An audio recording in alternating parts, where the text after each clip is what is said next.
As reported on the night of October the 22nd, the Ukrainian Defense Forces struck several targets on Russian territory, including a defense plant in Saransk, Republic of Mordovia, and the Makhachkala oil refinery in the Republic of Dagestan. The AFU used Storm Shadow and R-360 Neptune cruise missiles in the combined strike. Military analyst and director of the new Geopolitics research network, Mikhail Samus, characterized the strikes as a strong response and demonstration of the AFU's capabilities. Samus pointed to the operational depth of actions and emphasized the need to regularly hit facilities that provide the enemy's rear, repair bases, factories, warehouses, and logistics. This is a strong manifestation, of course, absolutely. The only thing here is that this is the range that is 300 kilometers. There, all military or military-related facilities must be really destroyed. There are no questions here at all. The depth of 300 kilometers is the depth of the operation, and even the cause should really act here, destroying everything that is there. This is just a system component of the complex that provides the front directly. This is the enterprises, repair bases and ammunition depots, command posts, logistics centers, and so on. All this should be taken out regularly, Samus stressed. He also again raised the topic of using decommissioned American tactical missiles, ATACMS, within the framework of international support programs, pointing to their availability and potential effectiveness in striking deep targets. Why do we, for example, say, give us ATACMS? They are old. You don't need them anymore. But we would need 1,500 ATACMS just for this purpose, so that not a single factory at a depth of 300 kilometers, which produces any chemical compounds for ammunition, not that there were none, they simply should not be there in principle. Samus added. He said that such missile systems are much more effective than the mythical Tomahawks, the supply of which to Ukraine was loudly reported by the media.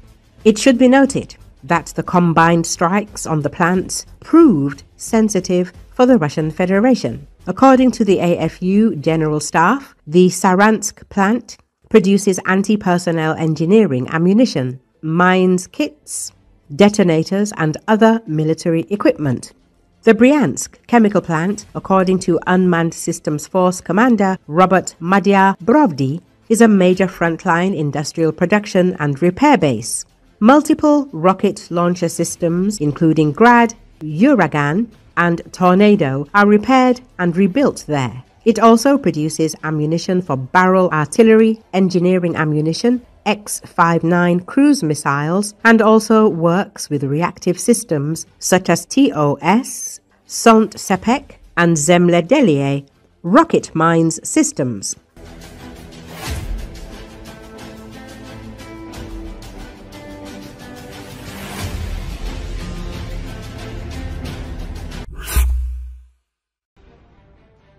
After an extensive Ukrainian strike campaign, Russia has been effectively left with no refined fuel for export, as export flows of petrol and diesel have collapsed toward levels last seen during the pandemic, and the economy is beginning to feel a systemic supply crisis rather than a brief disruption, Euromaidan press media outlet says.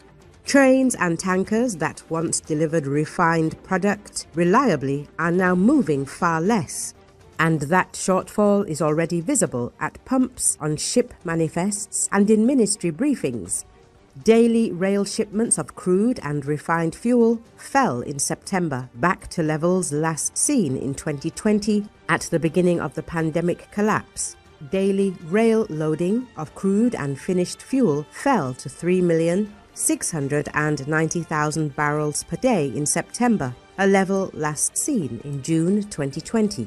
This reflects a massive drop of over 26% compared to the Russian average last year. So, where long strings of tank cars were once left at terminals routinely, rail moves far fewer products, and there are many fewer products available to feed export ships.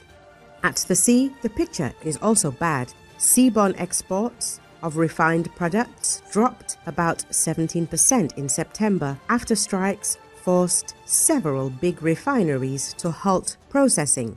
When ports and ship calls become unreliable, insurers raise premiums or restrict cover for voyages, especially older shadow fleet tankers that sail with unclear documentation. That forces traders to hunt for scarce, more expensive insurance or switch to lower quality vessels with thin or state-backed cover, delaying shipments and raising the cost of every barrel that moves, Euromaidan Press says.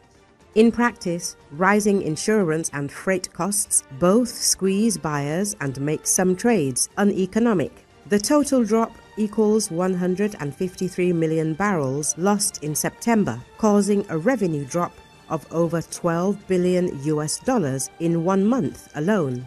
The reason this is happening is that about half of Russia's refineries have been hit or forced to stop work after repeated Ukrainian drone strikes, leaving far less fuel to ship out.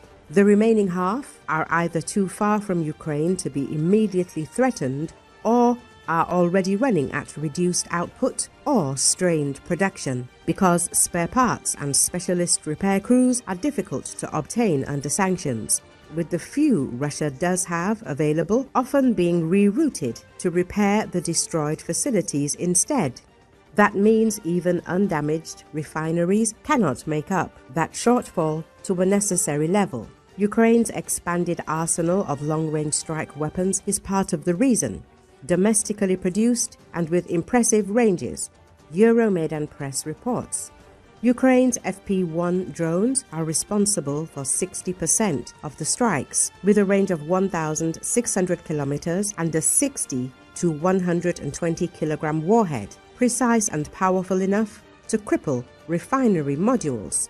Notably, some reports indicate that Ukraine might have used its new Flamingo cruise missiles to conduct some of the strikes on refineries, which, if true, would have caused much more devastating damage as a result. When those storage pools burn or are taken offline, producers cannot hold product for export or route it around damaged plants, so exports drop further and local markets run out faster. Hitting depots is a simple and brutal way to widen the crisis, while refineries are being repaired, offering valuable targets in the meantime, while Ukraine waits to strike refineries again. Overall, damaged refineries, depot fires and collapsed rail loading have combined to push Russia's fuel system towards a crisis, similar in scale to the pandemic shock, Euromaidan Press recalls.